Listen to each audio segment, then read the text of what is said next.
the talk today is going to be slightly different probably to some of the many discussions you've heard about fakes, because a lot of what we hear about fakes is actually that it's rubbish and it should almost be dismissed. And what I'm hoping today is that we can talk about fakes and see whether there's anything that we can learn from paying attention to them. What do they actually teach us? And what can they show us? What blind spots do we have in terms of our learning and understanding? So I'm hoping that you're going to be able to engage with this, and I'm really looking forward to your questions. Okay, so I'm going to start the talk in a particular location. So in the basement of a residential building in Vienna, directly opposite the Hunders Wassen House, which is actually Vienna's most sort of famous example of expressionist architecture, I'll get to that a bit later, is the Pharma Museum, which translates as the Museum of Art Fakes. This place, to me, is absolutely fascinating because it is the sole intention of this museum is actually to collect the fake paintings of famous art forgers. So actually, we've got Van Han Meegeren, the well-known Vermeer counterfeiter, he's there. And there's also Elmer de Hory, who's believed to be the most prolific art forger in the world. He has painted Rembrandts, Picassos, Monets, and has sold them to reputable art galleries all around the world. Some of his imitations have gone for millions of dollars. So one of his Picassos went for the equivalent of $50 million in today's money in the 1960s. And what's really interesting is the vast majority of his work, some estimate around 90% of his work, is actually still hanging on the walls of many of the galleries. Every few years, one of them gets revealed as technology becomes much more precise in detecting fakes. But some of these are still hanging on the walls today, and some would argue that they are sort of known to be fake but strategically ignored. So one of the things I find really fascinating about the Pharma Museum is actually it really seeks to sort of celebrate the skill and the expertise of these art forgers and really forces us to really pay attention to what they can teach us. One of the things that how they're depicted in the museum as these kind of anti-heroes. They're there and they expose the kind of ego and the hubris of these art experts.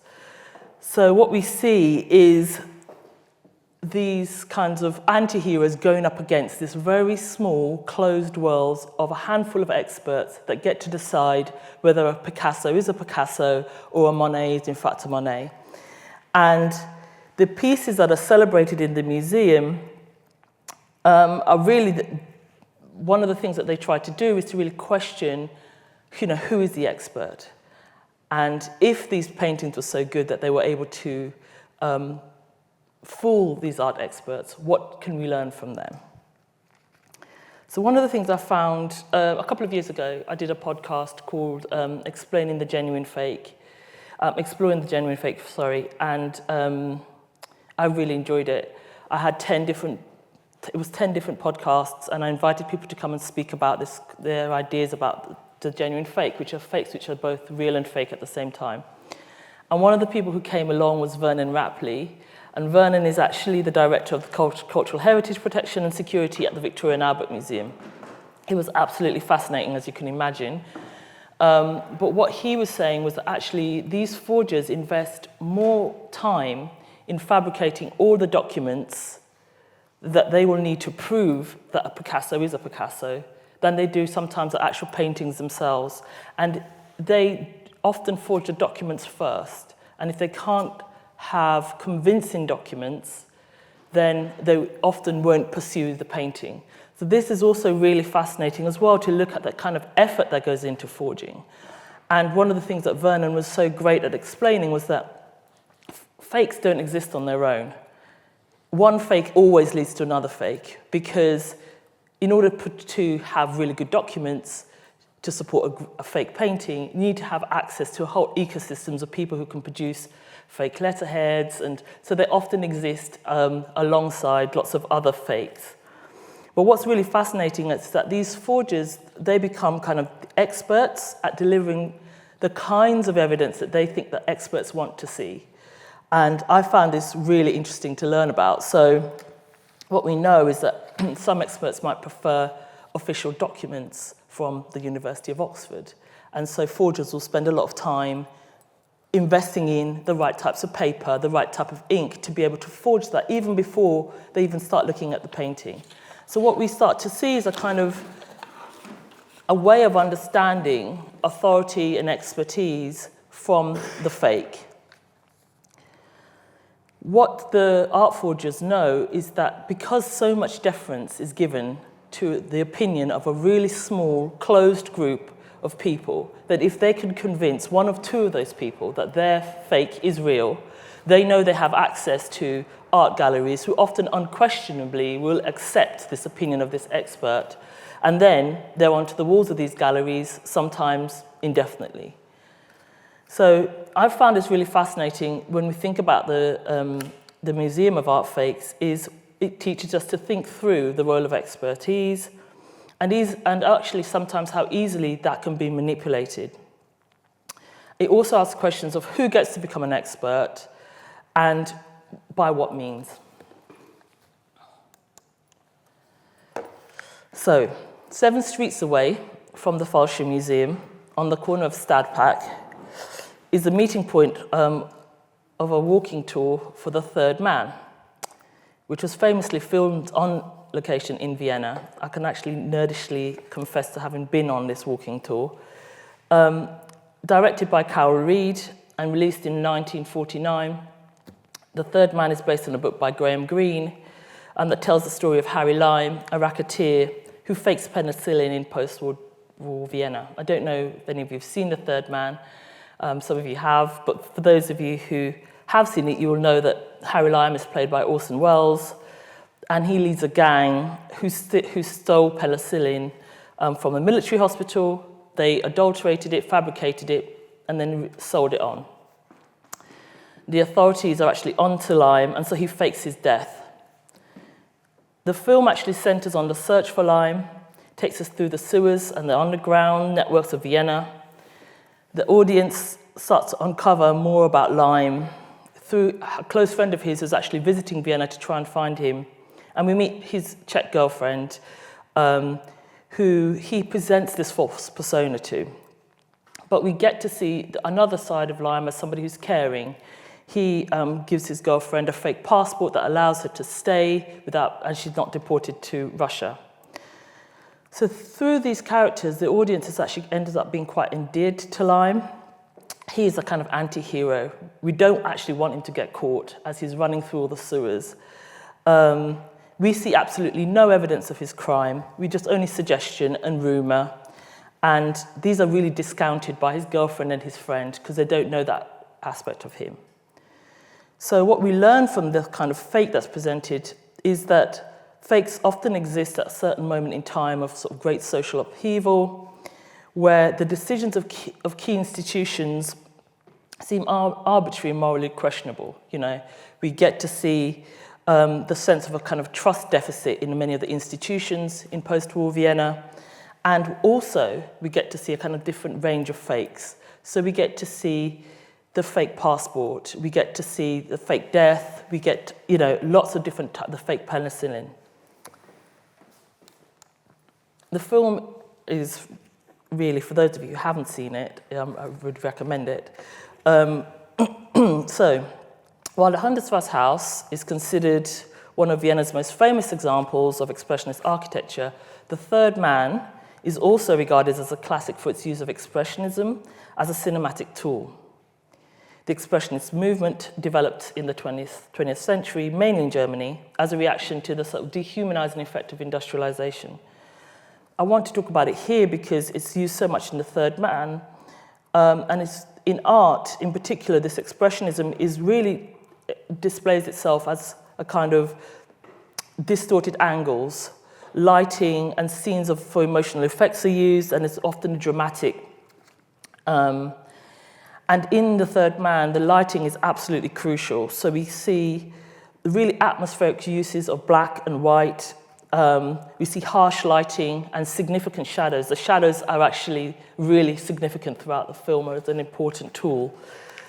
And these shadows are really used to sort of challenge our attachment to binary opposites, to visibility and invisibility, to light and to dark, to black and white, and ultimately to our ideas of real and fake. The film is also fascinating, sorry, the mistake on that one. The film is also really fascinating because in addition to this lighting, it also uses a technique known as the Dutch tilt, where the camera is focused on a skewed angle. This is actually used as a technique to convey a kind of moral confusion. You know, what is it about Lime? You know, who is he? And why is he on the run? The peculiar placement of the camera in the film is one of the most expressionist aspects of it, and it's used throughout. That is until the camera kind of pans to the evidence of the severity of Lime's crime, the children who consumed his fake penicillin. So not only do we have Lime's girlfriend who's sort of taken in by his fake persona, we, the audience, are beguiled and then manipulated as well. The movement from kind of confusion to moral clarity is made possible through the lighting, but then we're told the harsh truth about penicillin. There's a famous line in the film that says, "The lucky children died." So no longer is there any kind of ambiguity. The message of the film is really unequivocal. Fakes are immoral, and fake medicines kill children. So the take-home message about fakes here is that while we could say, okay, fakes are, to my knowledge, have never killed anyone, but there is kind of an exception in the realm of health. What we have are different ideas of fakes. So we get introduced to the good fake, the passport, that's done to undermine these sort of really arbitrary and harsh government rules that that really blight people's lives. But then we have the bad fake. And it's bad because it doesn't work, but it's also morally bad because it harms people. So we get these sort of distinction between fakes and their moral consequences in the film.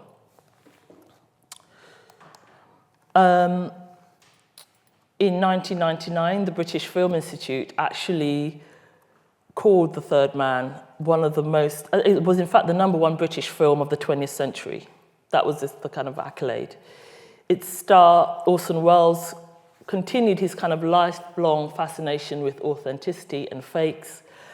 But while The Fake Man was kind of unequivocal that fakes were bad, Orson Welles' relationship with the fakes was a bit more nuanced. He demonstrated this in his docudrama F for Fakes, which he starred in and co-wrote, and in fact was the last film that he directed. So it starts off with him doing some magic tricks, and then, as if almost by magic, it segues into the story of Elmer Dahuri, the art forger who was at the Forschung Museum in Vienna, whose paintings are celebrated there. The film actually recounts Dahuri's career as a master art forger. A central theme in Dahuri's story is a desire to be known as an artist in his own right.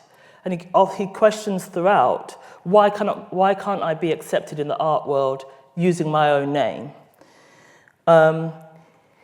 He really wonders at what point can he move from a fake to a real artist.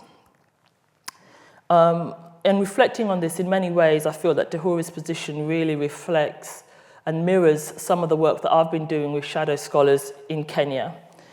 So the shadow scholars is a term that's used to describe a group of people who, a sizable group of educated and very sort of technically adept young people in Kenya who write for others. They do so in secret, and they do it in a number of different papers from subjects from nursing, medicine, science. They write for journal publications, they write essays, they do assignments for other people, and dissertations. Normally when I say that, people think, why didn't I find that person when I was doing my dissertation? But and they mostly write for people in the UK and the US. And they write as part of what's now become this kind of $1 million sort of fake essay industry. Nairobi is a kind of epicenter of this global industry, and there are kind of conservative estimates of around 40,000 of these writers actively practicing there. They're described as shadow scholars, but it isn't a term that they would use to describe themselves often. The shadow position that they find themselves in is actually a kind of product of them, the surplus of highly educated and unemployed young people, the geopolitics that make it really hard for Kenyans actually to take up positions elsewhere because of visa restrictions, and really for the demand coming from the global north. Like I said, these Kenyan writers do not consider themselves to be shadows or fakes. And they're producing bespoke individual pieces of work, and so they think they're the real thing, and that it's their clients who are the shadows. So just like the moral confusion that was created and discussed in The Third Man, we learn that the observer's perspective is really important in determining whether something is real or fake. As Ngugi wa Thiong'o, the Kenyan writer and post-colonial theorist, said, "The light source, whether the sun in the day or moon at night, or fire inside or outside a house at the time, yes, even the time and the passage through the window or a crack in the wall, determine how the shadow falls on the subject." So Elmer Dehori's optimism in F for Fakes provides hope for the possibility that time changes our relationship with fakes. That, he argues if they hang on museum walls long enough, then they become real. So he's talking about his work. And the film itself actually depicts fakes as a bit of a misdirection. It's a distraction from us actually thinking about some of the more serious things around questions around authorship, around authenticity, and around experts. Its lingering question is who has the authority and actually the power to say that something is real or fake, and who is placed in the shadows and being described as fakes when we do that.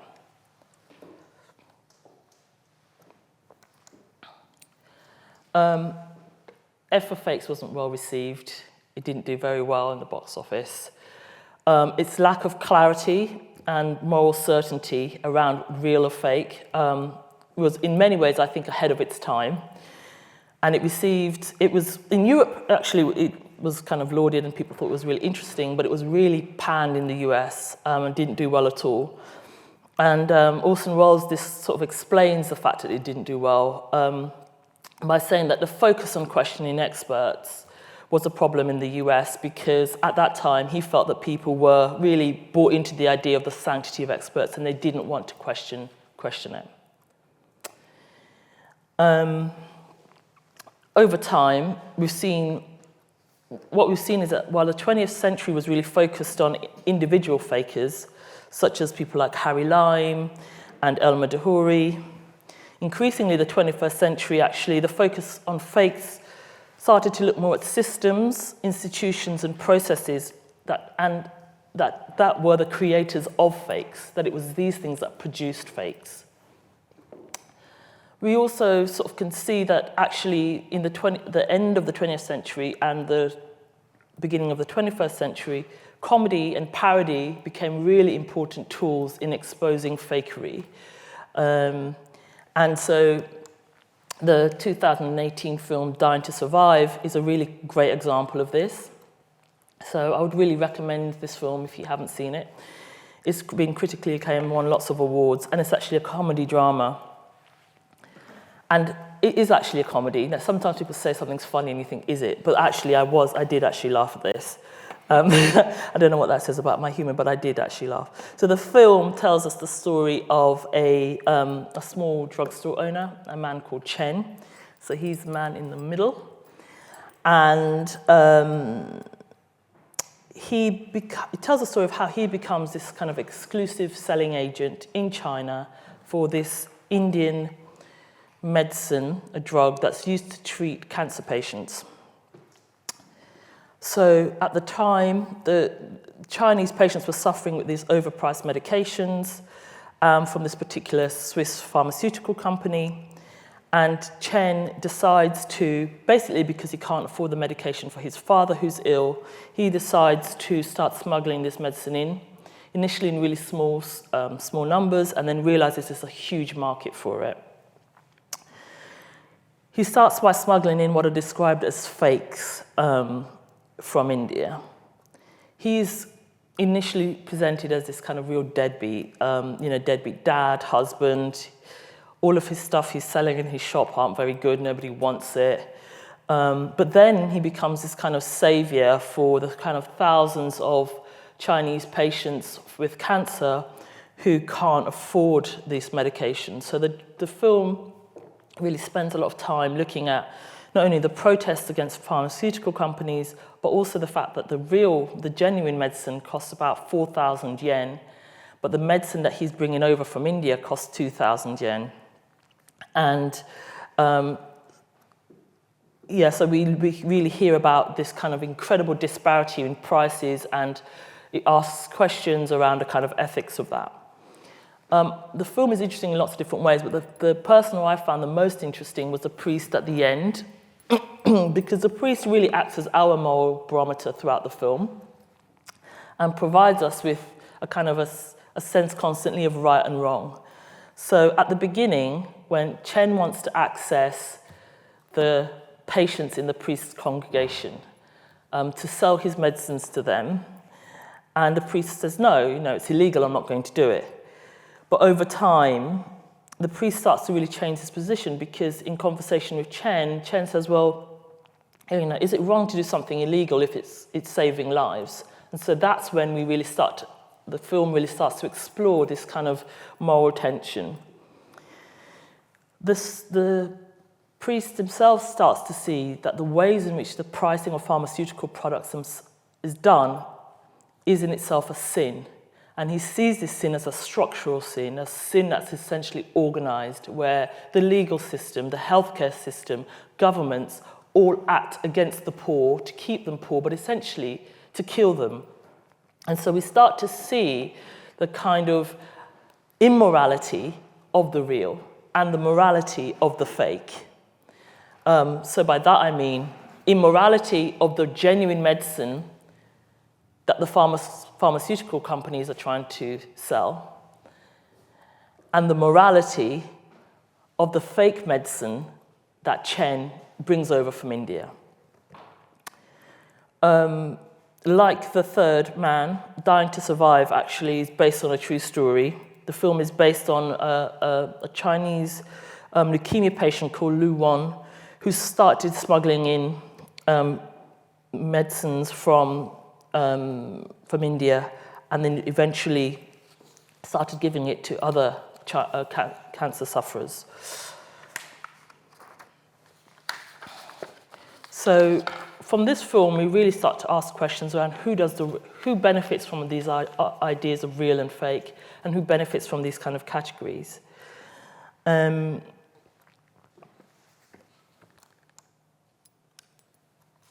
While Big Pharma is kind of criticized in Dying to Survive, in the real story behind The Third Man, Big Pharma was actually the hero. So this is a newspaper clipping from 1946, which actually gives some insights into the real story that was underlying The Third Man. So in 1941, the US and the UK government actually really issued a challenge to the pharmaceutical industry to just try to produce cheap, mass-produced penicillin. And Pfizer was a company that actually was able to do that because it already had the infrastructure, was making other things at the time. It was able to do that quickly. And this mass production of penicillin was seen to be responsible for essentially stamping out the fake penicillin trade, because what it meant was it became really unprofitable to have fake penicillin. There was a good enough supply of the genuine medicines, and they were cheap, and there was enough to meet demand. So increasing access to genuine penicillin, which needed less money, was actually the reason why we saw the sort of decline of fake penicillin. While big pharma companies like Pfizer were once heroes of the 20th century, towards the end of that century, they became kind of mired in numerous scandals, accusations of fakery, and the focus of conspiracy theories. So the next couple of films, one is called Blood and Henna. This is a Nigerian film based on the true story of the 1996 Pfizer clinical test study of the new antibiotic Trovan in Kano, Nigeria, which resulted in the deaths of 11 children. This study was actually conducted without informed consent and with fake documents. And according to Ben Goldacre in his book Bad Pharma, Pfizer argued actually didn't need informed consent for drug trials in Africa. Alongside earlier films such as The Constant Gardener, whose plot is also based on this Nigerian case clinical trial. Pharmaceutical companies were really running on a kind of a trust deficit towards the end of the 20th century and into the 21st century. But in the 21st century, the theme of fake medicines actually continued, albeit with kind of greater complexity. We started to see Big Pharma really ringing the alarm about fake medicines, but at the same time, and in particular fake medicines coming from India and China. But these came at a time when actually trust in Big Pharma was shaky. And what we've learned about fakes is that they exist in a trust deficit where confidence in institutions are low and when there's economic and moral uncertainty. So, here we are. In the last few years, especially in relation to the COVID-19 pandemic, we've witnessed actually an avalanche of fakes from dis and misinformation, everything from fake vaccine passports to the vaccines themselves. And really, at the start of the discussion, we had Omar Dahori asking us, can the fake ever move out of the realm of the fake? Can the fake ever become real? More recently, we've actually got the reverse problem. What we've got is a problem where we're witnessing the real being treated as fake. I want to take the case of a colleague of mine, Dr. Alyssa Granato. On the 25th of April 2020, microbiologist Dr. Alyssa Granato woke up to the news that she had sadly passed away. She read that the cause of her death was unclear, but learned that it had global significance. She was the first person to volunteer in the Oxford COVID-19 trial. What she had experienced complications only hours after receiving the vaccine and sadly died 2 days later. The news of her death went viral. It went across major social media platforms and was picked up by mainstream media. Her friends and families were said to be shocked and saddened. That morning, Alyssa Granato took to Twitter to declare, "There's nothing quite like waking up to a fake article on your death. I'm doing fine, everyone." Unfortunately, that didn't do enough. She continued to be bombarded with flowers, apologies, sympathies. People started to gather around to mourn her death. She then took up to her Twitter profile, changed it to say Dr. Alyssa Granato, 100% alive. But for many, this rebuttal was in fact just more evidence of a conspiracy that was totally designed to conceal her death from the public. Her tweets declaring herself to be alive and well were read as a familiar tactic of any cover-up. They would say that, wouldn't they? It was all part of a big denial. Today, for me, I actually spoke to her last week, so she's very much alive, and she's got a really good sense of humor as well. But today, Dr. Granato's death life is really fascinating, and it gives a real fascinating insight into the strength of these kind of conspiracies and the strength of feeling about collusions between big pharma, governments, and the powerful elites who skew systems, institutions, and processes. They produce fake narratives. And what these conspiracies have done is that they've often taken things that we have have a consensus on as real and open them up to certain types of questions. So they've taken proven theories and medicines that we all agree are safe, and they've opened those up and treated them as fake. What the case study, what Alyssa Granato has shown is that it's in fact really difficult once this has been decided, something's been decided, has happened, to move out of to dissuade people that you are real when they think that you're dead. I mean, she has Facebook pages with thousands of people who are kind of campaigning to have her made into a martyr. People have been meeting to mourn her death online. All over the world, places she herself has never even been to before. People meet regularly to talk about what they can do to get justice for her. And she showed me some of the paintings that get delivered to her office, life-size paintings of her, people trying to commemorate her. And she is walking around alive and well.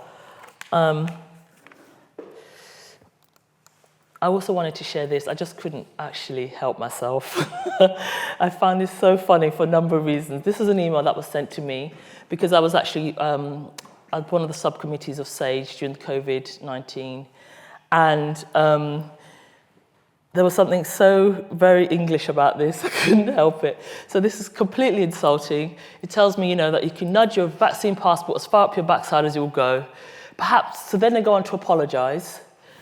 But what I really love and what I think is really fascinating about this is how it ends with "have a lovely weekend," after this sort of barrage of insults, which I just think is such an English thing. But so basically the accusation here is because I was on the committee and I'm funded by Wellcome, that I'm somehow part of this cabal. I am funded by Wellcome and I am on the committee. Those things are true. I can vouch for that, and there are other people who can vouch for that. But I have never had a conversation with any of the other people who were copied in this email, including Chris Whitty and Jeremy Farrar, about vaccine passports. But how do I prove that to a group of people who have convinced themselves that I am having these kind of clandestine meetings about my work? And so this is what I think is really fascinating, is when you find yourself entangled in these kind of conspiracy theories. I mean, I am at the very, very sort of, I'm small fry. I mean, no one's really caring about me too much. But when, somebody like Alyssa Granato, when you find yourself in these sort of entanglements, how do you get yourself out? How do you move from this space into trying to prove that you are real? And this is one of the things that's so difficult. So what we have now is this space which has been described as a kind of hybrid space. So most interestingly, like the paintings of the kind of master art forgers that I discussed at the beginning, most of these stories actually contain elements of truth. There's some elements of real in it. Yes, I'm funded by the Wellcome. Yes, I was on this committee. But they have fake things that are intertwined in it.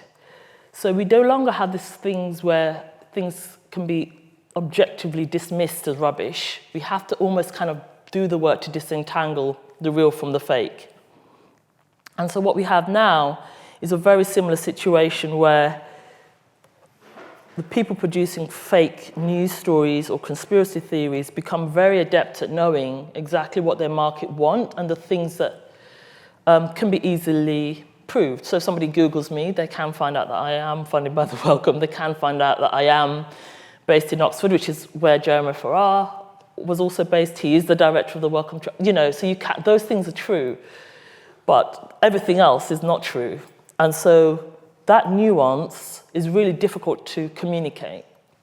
Just like the picture of Alyssa Granato, she was one of the first people to get the COVID vaccine, but she is alive. And how does she prove that to all the thousands of people that meet regularly online?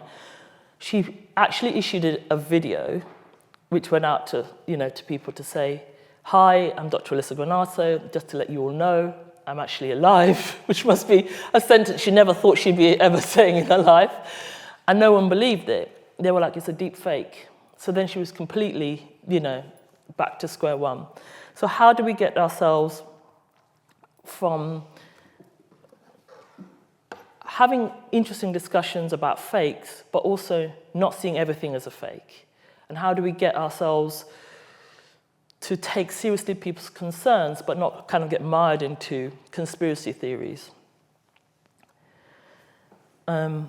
So what becomes really clear is that increasingly the fake is really difficult to disentangle from the real. And it really requires trust, and a lot of trust in external organizations, so the people who are supposed to be custodians.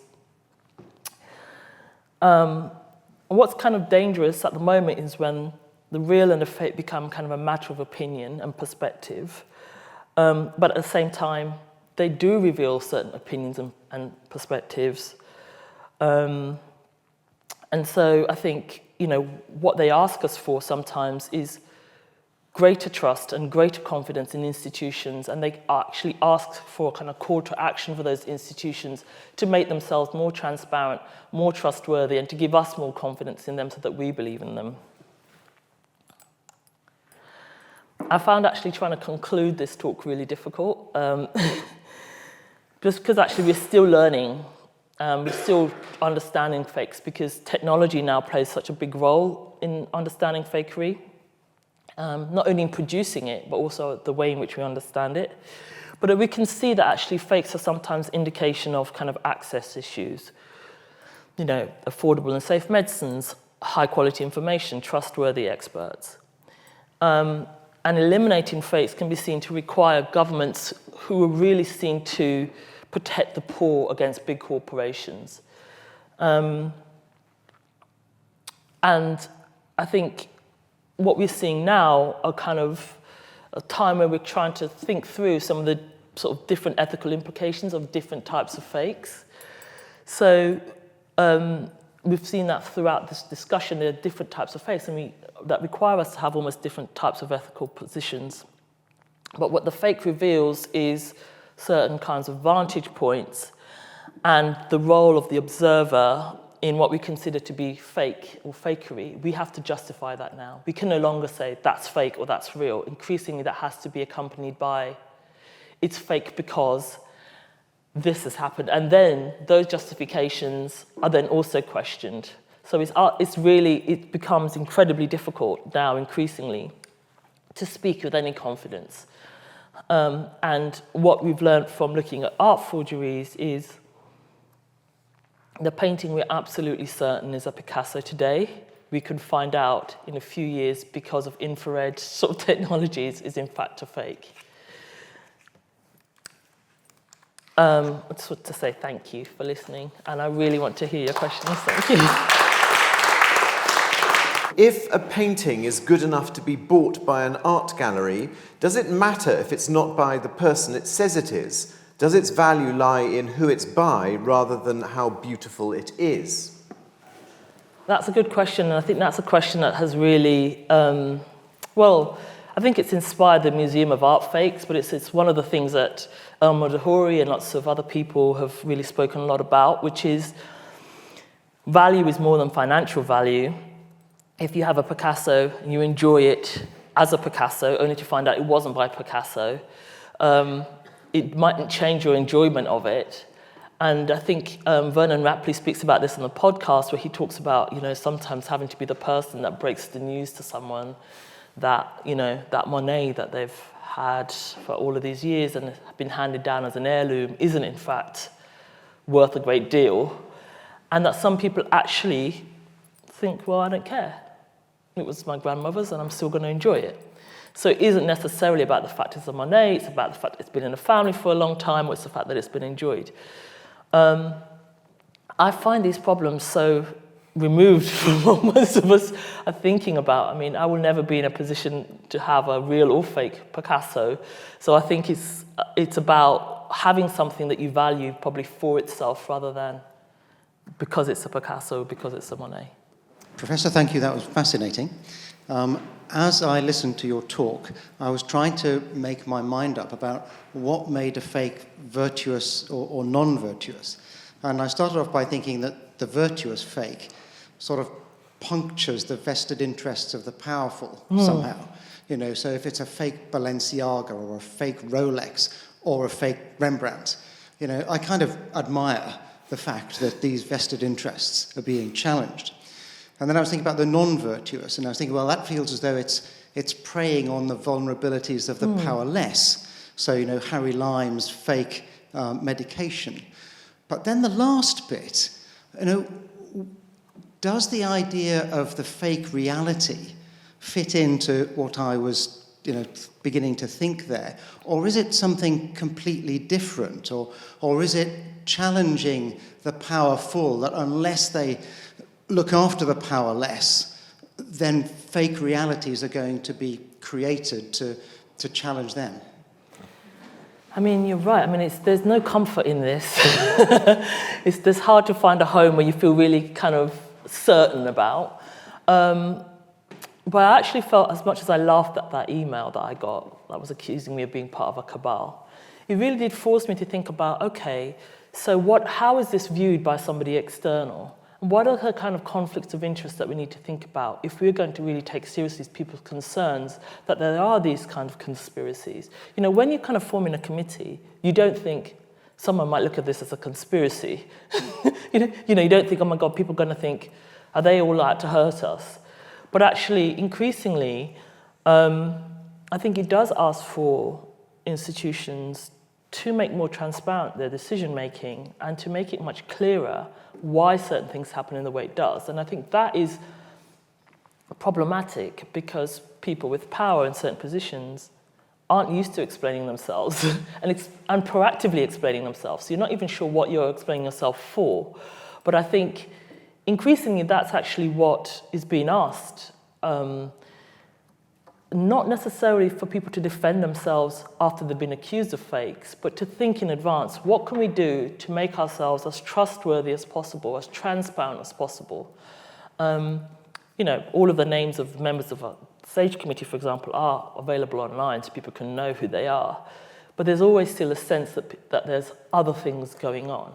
I think the case with Alyssa Granato was really fascinating in this discussion around plausibility, because it does, I think, relate to your point around the harms that fakes can do. So one of the things that's emerged recently is less of an investment in ideas of real or fake, but much more of an investment in ideas of things being plausible. So in the case of Alyssa Granato, is it plausible that someone can be involved in these clinical trials, that some harm can come to them, not necessarily death, but some harm can come to them, and that won't be disclosed, that will be covered up, and that we won't ever know about it?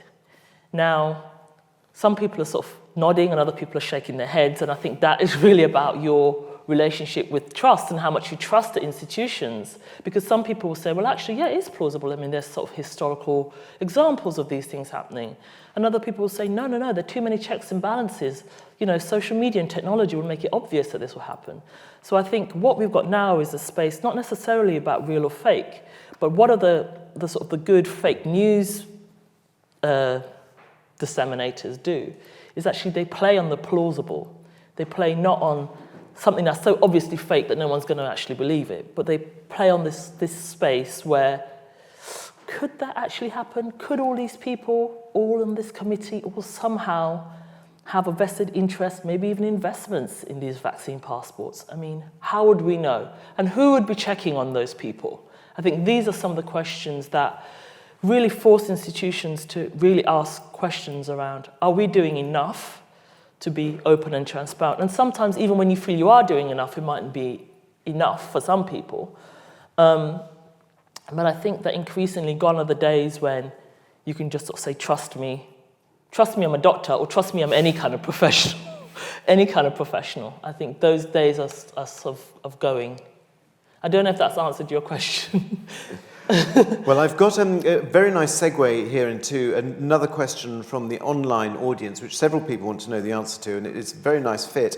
The question is, do you feel there is more scope to teach critical/logical thinking as an actual educational subject in order to give people more ability to defend against distorted or fake information? Yes, but I'm guessing they want more than that. So I think it's really difficult actually to teach people to recognize fake news because so much is invested in making it plausible. You know, you're talking about people who've got lots and lots of time on their hands, but were really sort of fixed agenda. They believe that they're acting on behalf of the underdog. They believe that they're the good fake, that they are there to upend these power structures and these conglomerates and these kind of conspiracies. And I think, well, any kind of critical thinking is always a good thing, and anybody that teaches logic and how to argue, I think, is always good. But I think it's less about how that applies to fake news, because I think that's really difficult. But I think in general, I don't know how much it's, I'm undecided because I don't know how much it's a generational thing, because I find that younger generations are much more kind of accepting of the fact that they're might be scammed or something might be fake, and sort of approach everything with that through that lens, because this is a generation that's been brought up with the internet. So, you know, it's not, so I think there's definitely a generational thing. It's who you're teaching, I think. Well, thank you very much for a fascinating talk. Thank you. I'm not going to impersonate myself by raising questions about the hypothetical monozygotic living twin of Dr. Granato. Okay. Good. One of the things you mentioned earlier in your talk, and I appreciate some clarification, you mentioned or said something to the effect that fakes don't come just uniquely, they tend to come in groups. If you could clarify something for me, I thought, if there is a fake and there's a very convincing provenance for that fake, would it not be risky, in fact, producing more fakes and relating them to the original fake, and perhaps even exposing the supposed provenance of the first fake to be false? I was just wondering whether that might be more of a risk. Once you've convinced somebody or a number of experts of the provenance of the first fake, you don't want to take the risk of producing more fakes. So could you clarify that for me, please?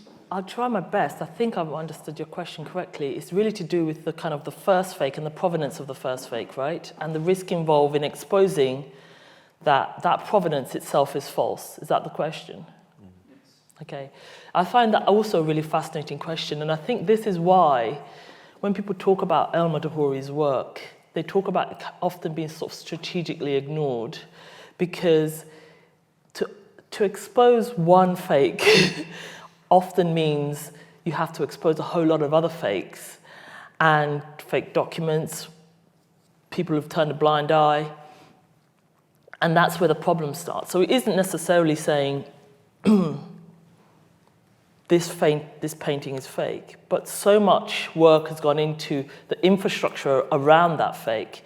You then start to ask questions about the expert, about the documents. How did they get that exact paper that they use at Gresham College? Who did they get that paper from? That ink is only made in 3 places. Where did they get that ink from? So it then starts to unravel all these other questions, which is why often when people talk about El-Madhoury and the fact that 90% of his paintings haven't been revealed, they talk about them being kind of strategically ignored, which is that somebody has an inkling, but nobody wants to really pull that thread to reveal the full extent of the problem. So I don't know if that's the question that you were asking. Hi, thank you so much for that talk. I really enjoyed it. I wondered if you could speak a little bit more when you were referencing kind of medicines and the sort of pharmaceutical conglomerates, but also these new kind of, maybe not new, but kind of production facilities that are in India, China, Brazil.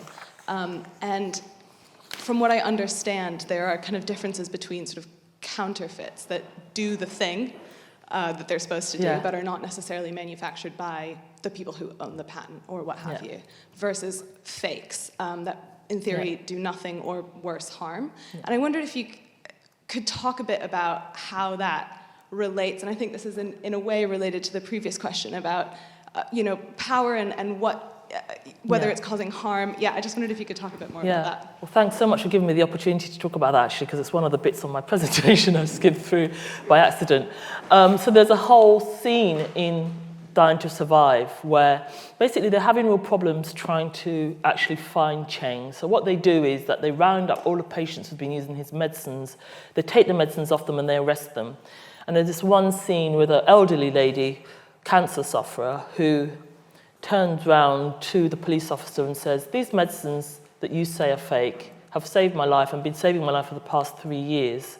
How, who are you to say they're fake when my experience of them is that they're real? And so this film and the discussion predates the kind of changes in the naming of medicines that have gone from fake to generic. But actually what they're talking about in the film are actually generic medicines. They're not fake. But even still, there's this kind of duality that's happening, because on the one hand, pharmaceutical companies will say, no, they're not fakes, they're generics, but they're not as good as ours. And so even though they're generics, they're often still categorized as fakes. So I think the discussion by the elderly lady in the film was kind of fascinating for a number of reasons, but it was really, again, around who gets to describe these things in this way and the power of naming something as a fake. So and the location, talking, using India, which is sort of the world's largest producer of all sorts of medical ingredients, but generics in particular. India describes itself as the sort of the pharmacy for the poor. It produces generic medicines precisely to allow many poor countries to have access to medicines. So I think that's why this film is also really important, because it really takes that on, and it really shows these kind of European organizations charging sort of 40,000 yen for a bottle versus India, which is producing exactly the same medicine with exactly the same efficacy for 2,000 yen, and asks, where is the morality in the way that these things are priced, and who sits at the table when these prices are made, because it absolutely isn't poor people. So we get to have some of these discussions around the generic and counterfeits and fakes in the film as well. So I haven't really done justice to that point, so thanks for giving me the opportunity to talk about that. There's quite an interesting comment here online. It's not really a question. This is a person who works at a university on a foundation program, and they try and teach students how to identify reliable sources of information. However, she is considering how best to approach this given the "can we trust the experts" idea mentioned earlier, and that many valid voices are not always considered reliable. She says, we also have a big problem with students buying their essays. Yes. Yeah. Again. Yeah. Is any other question from the room? Yes. Do come back for one more. Second question. I thought it was interesting, the idea that younger people are more inherently skeptical about what they are told. Is that always a good thing, or is the fact that they struggle to find an authoritative, trustworthy source something that makes them skeptical of everything, and therefore they've no idea what to do, what to trust? I don't know is the answer.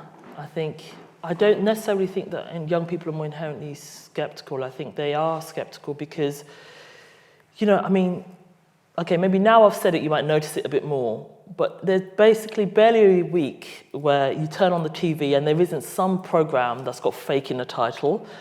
And if it's not about sort of dating, it's about consumer goods, it's about some kind of, there's always, so that this idea that, that there's fakes about, I think is really important. I think that looking at history has taught us that actually it is important to question power all the time, and so I don't necessarily see that as a bad thing, but I think your question is really difficult for me to answer because I don't know where this will lead ultimately.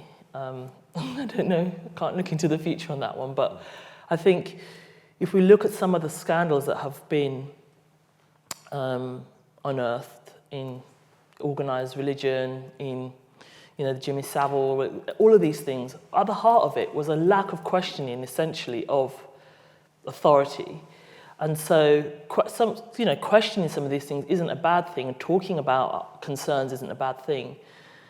And there's always this sense of a kind of slippery slope. So, okay, so they start to question this, will that mean they question everything? Well, I don't think it's necessarily bad to question everything.